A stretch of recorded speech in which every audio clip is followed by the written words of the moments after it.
नमस्कार छ। आउनुहोस् आज एउटा सानो पोडकास्ट गरौँ यो पुरुषोत्तम महिनाको बारेमा। यो पुरुषोत्तम महिना के हो, हाम्रा वेद पुराण र हाम्रा शास्त्रहरूले यो पुरुषोत्तम महिनालाई कसरी बयान गरेका छन् र यसको वैज्ञानिक आधारहरू के छ भन्ने विषयमा सानो विश्लेषण गरौँ आजको अङ्कमा। यहाँहरूलाई थाहा छ, हिजो आइतबारको दिनदेखि पुरुषोत्तम महिना सुरु भएको छ। हिन्दू पञ्चाङ्गमा पुरुषोत्तम महिना अथवा यसलाई हामीले अधिक मास पनि भन्दछौँ। यो चाहिँ चन्द्रमाको गति र सूर्यको गतिमा आधारित छ। यी दुईटा गतिहरूलाई सामञ्जस्य गराउनको लागि हरेक 2.5 वर्षको जस्तो अन्तरालमा एक चन्द्रमासको अवधि बढी निस्कन्छ। अब यो पनि किन कसरी निस्कन्छ भन्ने विषयमा पनि सानो जानकारी म दिइहाल्छु। भनेपछि अब त थाहा भयो कि यो चन्द्रमामा आधारित क्यालेन्डरलाई सूर्यमा आधारित क्यालेन्डरसँग अथवा सूर्यमा आधारित वर्षसँग मिलाउनको लागि थपिने एउटा अतिरिक्त महिना रहेछ। अब यो वैज्ञानिक रूपमा हामीले चन्द्र र सूर्यको चक्रको अन्तरलाई जान्नुपर्ने हुन्छ। अब यो चन्द्र र सूर्यकोले आफ्नो कक्षमा लगाउने एक फन्को र यसै गरेर सूर्यलाई लगाउने एक फन्को, हैन, जसरी पृथ्वीले सूर्यलाई एक फन्को लगाउँदा र चन्द्रमाले पृथ्वीलाई एक फन्को लगाउँदा अनि चन्द्रमाले पृथ्वीलाई एक फन्को लगाए सँगसँगै पृथ्वीले सूर्यलाई एक फन्को लगाउँदै गर्दा चन्द्रमाले पनि पुरै सूर्यलाई एक फन्को लगाइसकेको हुन्छ र यसरी गर्दाखेरिको हुने यो समयको अन्तर हो। यो अन्तरलाई समायोजन गर्ने प्रणाली नै यो पुरुषोत्तम महिना अथवा अधिक मास हो, जसलाई हाम्रा वेद र पुराणहरूले पनि निकै गहिरो आध्यात्मिक महत्त्व दिएका छन् र यो एउटा ज्योतिषीय गणनामा आधारित छ। त अब त्यसो हो भने यसको वैज्ञानिक आधारहरू पनि होलान्? हो, एकदमै छ। वैज्ञानिक आधारहरू छन्। जस्तो हामीलाई थाहा छ सोलर इयर भनेर भन्छौँ हामीलाई, जसलाई हामीले सूर्य वर्ष भन्छौँ। यो लगभग 365 दिनको हुन्छ, 365 दिन र 6 घन्टा केही मिनेटको हुन्छ भने चन्द्र वर्ष जसलाई हामीले लुनार इयर भनेर भन्छौँ, यो चाहिँ 12 चन्द्र महिनाहरू हुन्छन्, अर्थात् प्रत्येक 29 दिन र केही घन्टा हुन्छ चन्द्र महिना। र यसरी मिलाउँदाखेरि चन्द्र महिना चाहिँ वर्षभरिमा 354 दिनको चन्द्र वर्ष हुन्छ भने 365 दिन लगभगको सौर्य वर्ष हुन्छ। अब हेर्नुहोस् त यसको अन्तर कति रह्यो? यसको अन्तर लगभग 11 दिन रहन्छ, हैन। यसलाई चाहिँ हामीले घन्टामा भन्दा 11 दिन 1 घन्टा 31 मिनट जस्तो सायद सम्भवतः त्यही हो जस्तो लाग्छ है। यतिको अन्तर चाहिँ हुन्छ सूर्य वर्ष र चन्द्र वर्षको बिचमा। त यो अन्तर जम्मा हुँदै हुँदै हुँदै जाँदाखेरि लगभग 2.5 वर्षमा 1 महिना जस्तोको अन्तर हुन आउँछ र यसैलाई हामीले अधिक मास भनिएको, अधिक अथवा बढी भएको। यो चाहिँ चन्द्रमास, चन्द्रवर्ष र सौर्य वर्षमा चन्द्र वर्षभन्दा सौर्य वर्ष हरेक 2.5 वर्षमा 1 महिनाले बढी हुन जान्छ। त वैदिक ज्योतिषले चाहिँ यसलाई अधिक मास भनेर भनिएको छ, अधिक मास भनेर यसलाई समाधान गरेको छ। यो जब कुनै चन्द्र महिनामा सूर्यले कुनै राशिमा सङ्क्रान्ति नपर्नु, अब यहाँनिर पनि यो के हो त? त्यसो भए यो महिना कसरी निस्कन्छ त? यो चन्द्रमास र सौर्य मास कसरी निस्कन्छ भन्ने पनि एउटा जानकारी पाउनुपर्ने हुन्छ सर्वसाधारणले, सबैले। सौर्य मास अथवा सूर्य महिना भनेको हामीले जसरी वैशाख जेठ असार साउन भदौ असोज कार्तिक मङ्सिर हामीले गन्छौँ, जुन 12 महिना छ, यो चाहिँ सोलर इयर हो, सोलर क्यालेन्डर भन्छौँ यसलाई, हैन। यो चाहिँ एउटा सङ्क्रान्तिबाट अर्को सङ्क्रान्तिसम्मको अवधिलाई चाहिँ एक सूर्य महिना भनेर भन्छौँ। अर्थात् सूर्य एउटा राशिबाट अर्को राशिमा, हैन, जस्तो मेष राशिबाट वृष राशिमा जाँदाखेरि वैशाख महिना हुन्छ। किन वैशाख महिनाको सुरुवात भनेको जब सूर्य मेष राशिमा प्रवेश गर्छन् त्यति बेला वैशाख सुरु हुन्छ। यदि जब त्यो मेष राशि भरि सूर्यको अवस्थिति रहन्छ र जब सूर्य मेष राशिबाट वृष राशिमा जानुहुन्छ अनि त्यति बेला ज्येष्ठ महिना सुरुवात हुन्छ र त्यही हो सङ्क्रान्ति। त्यो हामीले भन्छौँ नि हरेक महिनाको 1 गतेलाई हामीले सङ्क्रान्ति मानेका हुन्छौँ। त्यो 1 गते भनेको चाहिँ राशि परिवर्तन हो, सूर्यको राशि परिवर्तन हो, हैन। यसरी यदि कुनै वर्ष सूर्यको राशि परिवर्तन भएन, मेष राशिबाट वृष राशिमा नगएर त्यही राशिमै बसिराख्नुभयो सूर्य भने अनि त्यति बेला चाहिँ यो अधिक मास पर्न जान्छ। अर्थात् यसको अर्थ चाहिँ के हुन्छ भने एउटै महिनामा 2टा सङ्क्रान्ति पर्यो या भनौँ, अथवा त्यो महिनामा अर्को पर्नुपर्ने सङ्क्रान्ति परेन, शून्य सङ्क्रान्ति भयो भन्ने हिसाबले पनि लिन सकिन्छ। त्यस्तो भयो भने त्यति बेला अधिक मास हुने हो। अब यदा सङ्क्रान्तिहीन मास भवति तदा अधिक मास भनेर पनि भनिएको छ। यो चाहिँ अब संस्कृतको सामान्य ज्ञान भयो भने यो के भनेको भने बुझिहालिन्छ। अथवा यसको मतलब हुन्छ जब सङ्क्रान्ति रहित महिना हुन्छ त्यति बेला अधिक मास पर्न आउँछ भनेको। हेर्नुहोस् त यो प्रणाली कति वैज्ञानिक छ।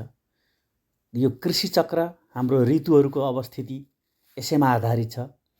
हाम्रा विभिन्न धार्मिक उत्सव र महोत्सवहरू हामी मनाउने गर्छौँ, यो पनि यही चक्रमा आधारित छ। यसरी चाहिँ यो उत्सवहरूलाई एउटा हाम्रो ऋतुचक्र, कृषि चक्र, धार्मिक उत्सवहरूका चक्रहरूसँग यसलाई चाहिँ एकदम सामञ्जस्य गरिएको छ, सिङ्क्रोनाइज गरिएको छ यी मौसमहरूसँग। वैदिक ऋषिहरूले त यो विषय त हजारौँ वर्ष पहिले नै यो हामीलाई जानकारी दिइसकेका रहेछन् यसरी हुन्छ भनेर।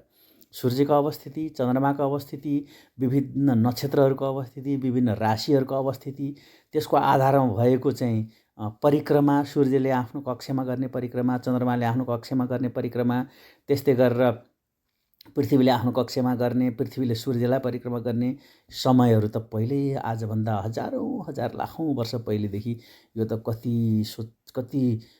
कति जानेर हाम्रा ऋषिमुनिहरूले बनाएका रहेछन्। त्यो समय सारिणी, त्यो चक्र 1 सेकेन्ड पनि आजका मितिसम्म फरक परेको छैन। यसको यो जान्नको लागि अहिलेका आधुनिक वैज्ञानिकहरूले सबै कुराको अवस्थिति बनाएका त होइन रहेछन्। त यो परिक्रमालाई गणना गरेर सूर्य, पृथ्वी र चन्द्रमाको अवस्थिति र विभिन्न राशि नक्षत्रहरूको खगोलीय पिण्डहरूको अवस्थितिको आधारमा समय निकालिएको रहेछ र यही आधारमा ज्योतिषको प्रादुर्भाव भएको रहेछ। त यो परिक्रमालाई यसरी यी कुराहरूलाई गणना गरेर अहिले चाहिँ अब यसलाई हामीले चाहिँ यो अहिलेको अङ्ग्रेजी भाषामा भन्नुपर्दाखेरि इन्टरक्यालोरी सिस्टम भनेर भन्छौँ। अथवा यो अब इन्टरक्यालोरी भनेको यो विभिन्न खगोलीय पिण्डहरूको अवस्थाको यो बिचको प्रणाली, यो एकले अर्कामा सामञ्जस्य गर्नुपर्ने, मिलाउनु पर्ने प्रणाली, यसको विकास गरेको। त यो अहिलेको आधुनिक एउटा एस्ट्रोनोमी भनौँ न, यो आधुनिक ज्योतिषीय यो पश्चिमाहरूले लिप इयर भनेर राखेका हुन्छन्। हरेक 4 वर्षमा फेब्रुअरी महिना 29 दिनको हुने गर्छ। सायद यसैबाट प्रभावित भएर यिनीहरूले बनाएका होलान्। किनभने तर उनीहरूको महिनामा त कुनै खगोलीय पिण्डहरू अथवा कुनै राशि नक्षत्रहरूको, सूर्य, चन्द्रमाहरूको परिक्रमा अथवा यिनीहरूको भ्रमण परिभ्रमणलाई आधार बनाएर बनाइएका महिना होइन नि त पश्चिमाहरूले। यो जनवरी, फेब्रुअरी, मार्च भनेका यिनीहरूका आफ्नै तरिकाहरू छन्। यसको विषयमा त मैले अङ्ग्रेजी नयाँ वर्षको बेलामा एउटा आलेख पनि लेखेको थिएँ। कसरी महिनाहरू रहे, अङ्ग्रेजहरूले कसरी राखे भन्ने विषयमा यो छुट्टै चर्चाको विषय हुन जान्छ। तर आज चाहिँ हामीले अधिक मासको बारेमा अलिकति सामान्य जानकारी लिनको लागि यो सानो एउटा पोडकास्ट गरेको हौँ। अब आउनुहोस् त हाम्रा पुराणहरूमा त्यसो भए अधिक मासलाई किन हामीले यसरी एकदम उत्तम महिना मानेको होला? आखिरमा ज्योतिषीय त यो त एउटा खगोलीय पिण्डहरू र विभिन्न राशि र नक्षत्रहरूको आधारमा, सूर्य, चन्द्रमा र पृथ्वीको परिभ्रमणहरूको आधारमा बनाइएको रहेछ त यसलाई किन यस्तो महत्त्व दिएको त नि? किन यस्तो त भन्दाखेरि केही पौराणिक आख्यानहरू छन्, केही हाम्रा पुराणहरूमा, हाम्रा गीतामा, महाभारतमा यो विषय प्रसङ्ग आउँछ। यसलाई चाहिँ हुन त अहिले केही मान्छेहरूले मलमास पनि भन्ने गर्छन्। केही विद्वान मित्रहरूले यो मलमास होइन, यसलाई हामीले मलमास भन्नु हुँदैन, यो पुरुषोत्तम मास हो भन्ने आवाज पनि सुनिएको छ।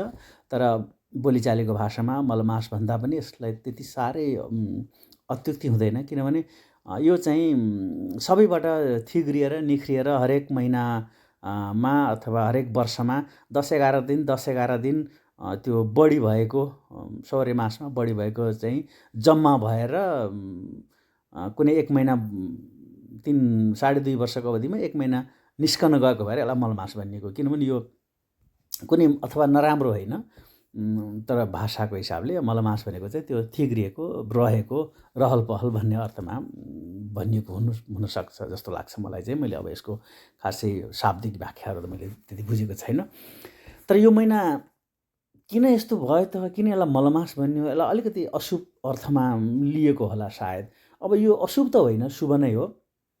तर त्यति बेला चाहिँ जस्तो अघिल्लो प्रसङ्गमा मैले भनिसकेँ, हरेक महिनाका आफ्ना राशिहरू हुन्छन् र हरेक महिनाका यो सौर्य मासका आफ्ना देवताहरू हुन्छन् हाम्रो सनातन हिन्दू धर्मदर्शनअनुसार। तर यी सबै देवताहरू हुँदाहुँदै यो चाहिँ जति निस्कियो नि हरेक 3 वर्ष जस्तोमा 2.5-3 वर्षमा निस्कने यो चान्द्रमास यो जुन एउटा 1 महिनामाको लाई चाहिँ त्यसको अपनत्व ग्रहण गर्ने कुनै पनि देवताहरू भएनन्। किनभने त्यहाँ कुनै पनि सङ्क्रान्ति भएन, कुनै पनि राशि भएन। अब त्यसलाई कसैले कुनै देवताहरूले पनि त्यसलाई ग्रहण गरेनन्। नगरेपछि त्यो महिना चाहिँ देवताविहीन भयो भन्ने प्रसङ्ग छ हाम्रा पुराणहरूमा। अनि त्यो चाहिँ पद्म पुराणमा छ, नारद पुराणमा छ, हाम्रो चाहिँ स्कन्द पुराणमा यी विषयहरू उल्लेख गरेका छन्। पद्म पुराणको अनुसार चाहिँ नारदजीले नारायणलाई सोध्न जानुहुन्छ। नारायण भगवानलाई सोध्न गएपछि, विष्णु भगवानलाई सोध्न गएपछि अनि विष्णु भगवानले कृष्णले युधिष्ठिरलाई सुनाएको कथा पनि प्रसङ्ग पनि छ त्यहाँ। अधिक मास अथवा मलमास चाहिँ दुखी भएर वैकुण्ठमा पुग्ने, विष्णु भगवानको चरणमा पर्ने, रुने, प्रार्थना गर्ने। त्यति गरिसकेपछि विष्णु भगवानले चाहिँ गोलोकमा पुग्नुहुन्छ। अनि गोलोकमा पुगेपछि भगवान कृष्णलाई चाहिँ त्यो जिम्मेवारी सुम्पिनुहुन्छ विष्णु भगवानले। ल यो चाहिँ यसरी दुखी भएर यो महिनाले त मेरो देवता कोही नि भएन, मलाई अपनत्व ग्रहण गर्ने चाहिँ कोही पनि भएनन्, लौ म त दुःख पाएँ भनेर पुगेको हुन्छ त्यो महिना। अनि त्यो महिना पुगेपछि अनि त्यसपछि विष्णु भगवानले कृष्णको सामिप्यमा गएर कृष्णलाई यो जिम्मेवारी सुम्पिदिनुहुन्छ। अनि सुम्पिदिइसकेपछि अनि कृष्ण भगवानले भन्नुहुन्छ, अहम यतैर्यथा लोके प्रथित पुरुषोत्तम तथा यमपि लोकेषु प्रथित पुरुषोत्तम। जसरी म संसारमा पुरुषोत्तम भनेर प्रसिद्ध छु, भगवान श्रीकृष्णलाई पुरुषोत्तम पनि भनिन्छ, जसरी म यो संसारमा पुरुषोत्तम भनेर प्रसिद्ध छु, त्यसै गरी यो महिना पनि अबदेखि पुरुषोत्तम नामले प्रसिद्ध हुनेछ। ल यसको अपनत्व चाहिँ मैले लिएँ। अब यो महिनाको स्वामी अथवा यो महिनाको मालिक अथवा यो महिनाको देवता म हुनेछु, मैले यसको अपनत्व लिएँ भनेर भगवान श्रीकृष्णले भन्नुभयो। अनि त्यति भनिसकेपछि अनि बल्ल अनि यसलाई चाहिँ पुरुषोत्तम महिना भनिएको हो भन्ने प्रसङ्गहरू हाम्रा स्कन्द पुराणहरू, पद्म पुराणहरूमा छन्। अनि कृष्णले यस विषयमा अरू थप पनि केही भन्नुभएको छ। यो महिनालाई आफ्नै नाम, गुण, आफ्नै यश, ऐश्वर्य दिनुभएको छ। पुरुषोत्तम मासे कृतम सर्वम अक्षयम भवति भनेर भगवान श्रीकृष्णले भन्नुभएको छ। अब यो प्रसङ्ग चाहिँ हाम्रो गीता, हिन्दूहरूको एउटा धार्मिक पुस्तक, भगवान श्रीकृष्णले अर्जुनलाई दिनुभएको उपदेशको पुस्तक गीताको 15औं अध्यायमा महिनाहरूमा पुरुषोत्तम म हुँ भनेर त्यहाँ केही श्लोकहरू आउँछन्। यो पुरुषोत्तम महिना यसरी बन्न गएको हो। र अनि यो महिनामा चाहिँ गरिएको कुनै पनि कर्महरूको एकदम फल, अक्षय फल प्राप्त हुन्छ भन्ने प्रसङ्ग छ। सर्वमासेषु यत् पुण्यं सर्वतीर्थेषु यत् फलं तत्फलं कोटिगुणितं पुरुषोत्तममासके। अथवा सबै महिनाहरूमा जति पुण्य, सबै तीर्थहरूमा जति फल प्राप्त हुन्छ नि, त्यो फलभन्दा पनि कोटि कोटि गुणा अथवा करोडौँ गुणा बढी फल पुरुषोत्तम महिनामा गरिएका कर्महरूबाट प्राप्त हुन्छ भन्ने प्रसङ्ग छ। यो चाहिँ श्रीमद् भगवद् गीताको पुरुषोत्तम योग अध्याय भने चाहिँ 15औं अध्याय। यसमा चाहिँ यो महिनासँग गाँसिएका केही महिमाहरू पनि छन्, जहाँ भगवान श्रीकृष्णले आफूलाई पुरुषोत्तम भनेर भन्नुभएको छ। र यो चाहिँ क्षर अक्षर भन्दा पनि परम पुरुष हो, यो कहिल्यै नाश नहुने अविनाशी हो। यो महिना चाहिँ एकदम भक्तिलाई चाहिँ परम पुरुषसँग जोड्ने एउटा माध्यम हो।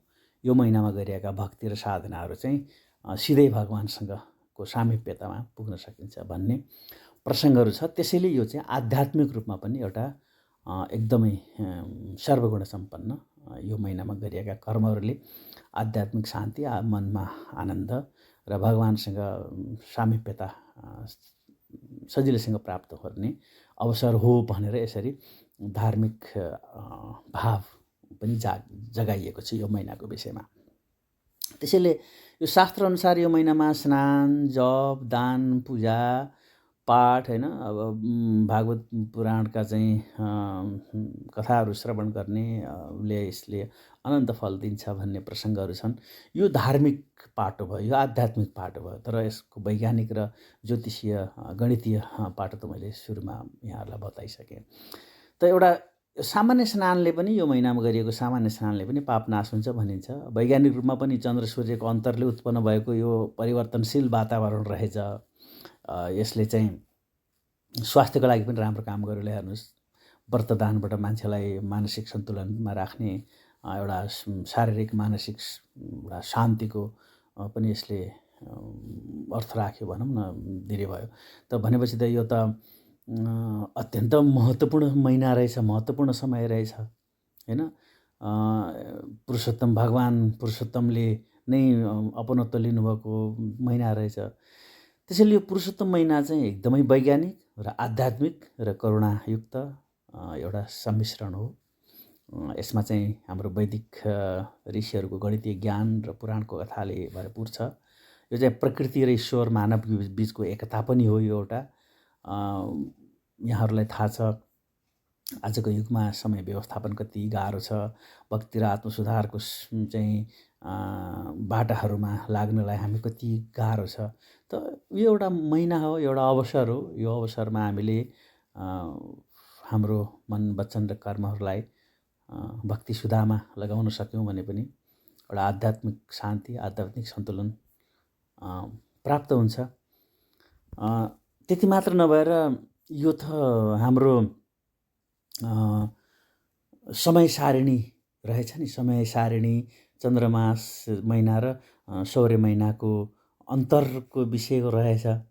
किनभने यहाँहरूलाई मैले अवगत गराइसकेँ, चन्द्र महिना भनेको एउटा अमावस्यादेखि अर्को अमावस्यासम्मको समय र सौर्य महिना भनेको सूर्यले एउटा राशिबाट अर्को राशिमा परिवर्तन हुँदासम्म अथवा एउटा सङ्क्रान्तिबाट अर्को सङ्क्रान्तिसम्मको अवधि रहेछ। यो बिचमा वर्षभरिमा 11 दिनको फरक पर्ने रहेछ। त्यही 11 दिनको फरकलाई चाहिँ 2-3 वर्षमा चाहिँ एक चन्द्रमासको फरक पर्ने रहेछ। यही एक चन्द्रमासकोलाई हामी पुरुषोत्तम महिना भनेका रहेछौँ हैन। यसरी चाहिँ महिनाको गणना हुँदो रहेछ।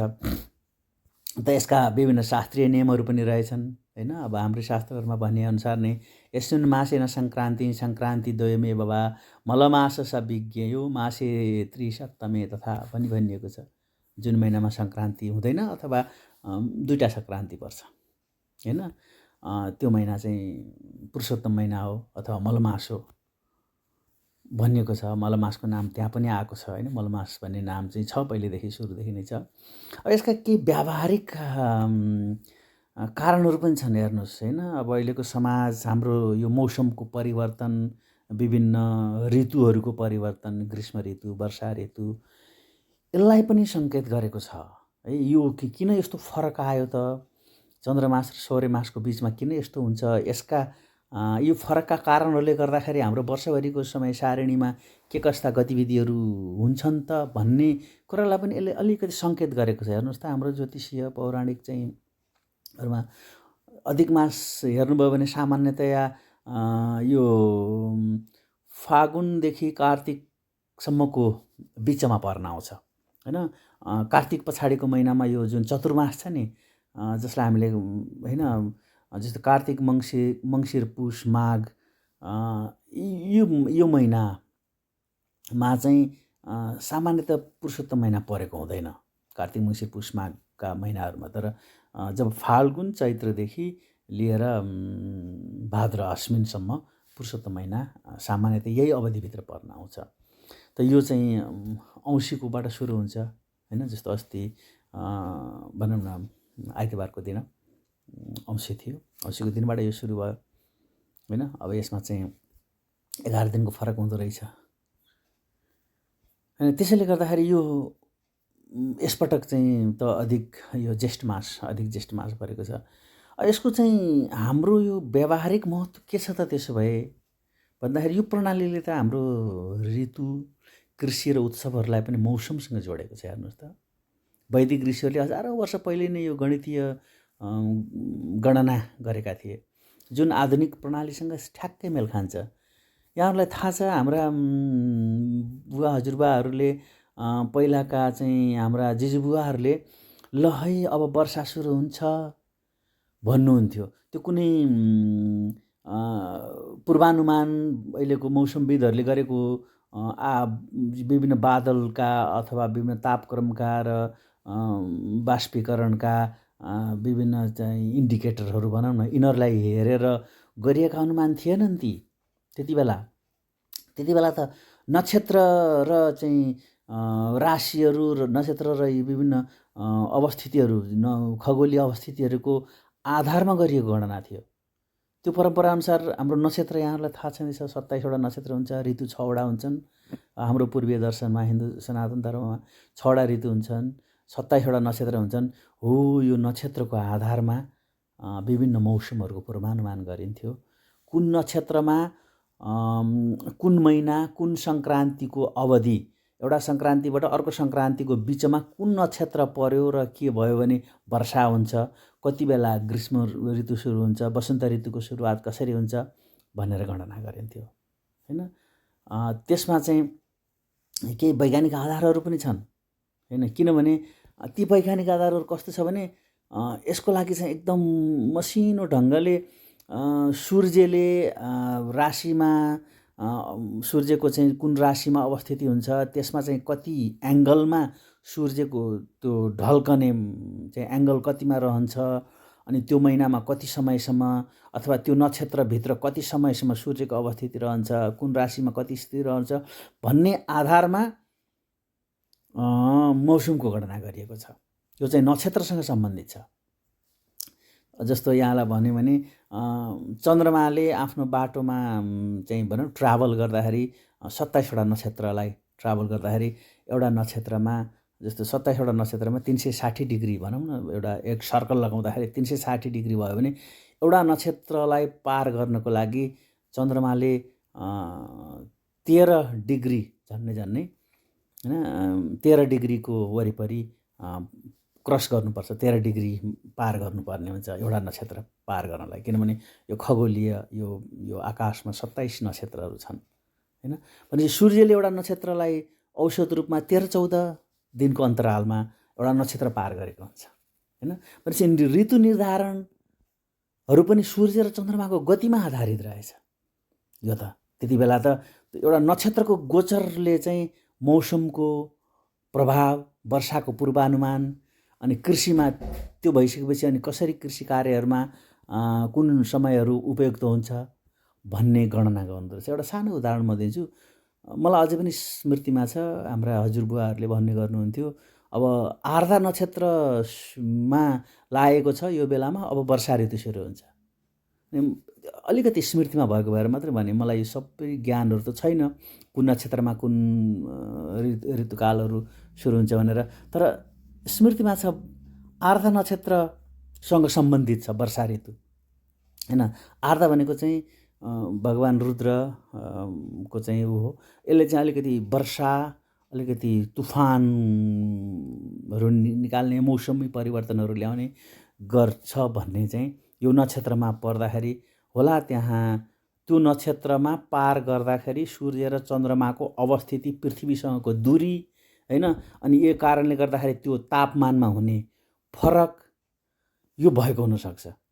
अनि त्यस्तै गरेर वसन्त ऋतु पनि अश्विनी, भरणी, कृतिका नक्षत्रहरूमा, अश्विनी, भरणी, कृतिका, रोहिणी यस्ता नक्षत्रहरूमा परेको बेलामा वसन्त ऋतु हुने। किनभने त्यो नक्षत्रहरू र चन्द्रमा सूर्यको दूरी, अनि त्यति बेला ती नक्षत्रमा ट्राभल गर्दाखेरि, त्यो नक्षत्रको वरिपरि भएर ट्राभल गर्दाखेरि चन्द्रमा सूर्यको दूरीको कारणले गर्दा चन्द्रमा सूर्यबाट आएका चाहिँ तापमानको कारणले गर्दा मौसममा भएको परिवर्तन हुनसक्छ त्यो। किनभने यसको लागि त्यही विषयमा गहिरो अध्ययन गर्नु पर्यो। तर यति पूर्वानुमान चाहिँ गर्न सकिन्छ कि नक्षत्रहरूका कारणले नक्षत्रलाई पार गर्दै गर्दै जाँदाखेरि सूर्य र चन्द्रमाले हुँदै जाँदाखेरि भएको मौसमीय परिवर्तन हुँदो रहेछ त्यहाँनिर। त्यो परिवर्तनले हामीले यो पृथ्वीमा चाहिँ विभिन्न खालका ऋतुहरूको आगमन, वर्षा ऋतु, ग्रीष्म ऋतु आउने हैन। ग्रीष्म ऋतुमा भन्दा मृगशिरा नक्षत्रसँग सम्बन्धित छ। त्यस्तै गरेर शरद र हेमन्त ऋतुको चित्रा, स्वाति, विशाखा नक्षत्रहरूसँग सम्बन्धित छ। यी नक्षत्रहरूमा सूर्य चन्द्रमाको अवस्थितिको दूरीका कारणबाट यी नक्षत्रहरू, जस्तै गरेर शिशिर नक्षत्र, उत्तराषाढा, श्रवण, धनिष्ठा नक्षत्रसँग सम्बन्धित छ यो शिशिर ऋतु हैन। यो चाहिँ एउटा शीत र ऊर्जाको चाहिँ एउटा सङ्कोच भनौँ न, यो मिलान गर्ने शिशिर ऋतु। यसरी सूर्य नक्षत्र गोचर, सूर्यले नक्षत्रमा गर्ने गोचर चन्द्रमा सूर्यले नक्षत्रकोमा हुने गोचरका आधारमा ऋतु परिवर्तनहरू हुने, ऋतुको एउटा सूक्ष्म अध्ययन गर्न सकिन्छ। आहा, कति वैज्ञानिक रहेछ हाम्रो ज्योतिष। त्यति बेला यी सारा आधारमा ज्योतिषीय गणनाहरू हुन्थ्यो, यी सारा आधारमा ऋतु परिवर्तनका पूर्वानुमानहरू हुन्थे। र अहिले पनि हुन्छ पूर्वानुमान, हाम्रो मेट्रोलोजी विभागले गर्छन् यी पूर्वानुमानहरू। तर उनीहरूले चाहिँ वायुमण्डलमा भएको परिवर्तन, अब यो वायुमण्डलमा कसरी परिवर्तन भयो भन्दा त आखिरमा त नक्षत्र र यी विभिन्न 27वटा नक्षत्रहरू राशिहरूमा सूर्य र चन्द्रमाको अवस्थितिका कारणबाट त्यो परिवर्तन आएको रहेछ भनेपछि त अब एउटा वैज्ञानिक भाषामा अनुसन्धानको विषयमा भन्दाखेरि यिनीहरूले दोस्रो तहको डाटालाई लिएर अहिलेको मौसम विज्ञानले त्यो भविष्यवाणी गर्दो रहेछ।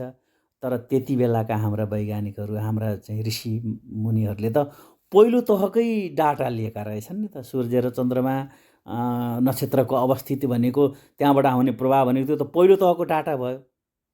तर अहिलेको वैज्ञानिकहरूले त, मेट्रोलोजिस्टहरूले त दोस्रो तहको सेकेन्डरी डाटा भन्छौँ, जसलाई हामीले प्राइमरी डाटा र सेकेन्डरी डाटा अहिले अनुसन्धान गर्नेहरूले हामी त्यही भन्छौँ। भनेपछि अहिलेको पूर्वानुमान गर्नेहरूले चाहिँ सेकेन्डरी डाटालाई लिएका रहेछन्। पहिलाका हाम्रा ज्योतिष, हाम्रा ऋषिमुनिहरूले त प्राथमिक डाटा, होइन, प्राइमरी डाटालाई लिएका रहेछन्। हेर्नुहोस्, आहा, कति वैज्ञानिक रहेछ हाम्रो धरोहर, हाम्रो सनातन हिन्दू धर्मका शास्त्रहरू र यहाँ उल्लेख गरिएका विषयहरू, र कति वैज्ञानिक रहेछ यो पुरुषोत्तम महिना। कसरी यसलाई चाहिँ बनाइएको रहेछ, कस्तो रहेछ है। ल, आजलाई यति नै भयो, यहाँहरूलाई यो जानकारी दिएँ। हस्त, सबैको जय होस्, जय नेपाल।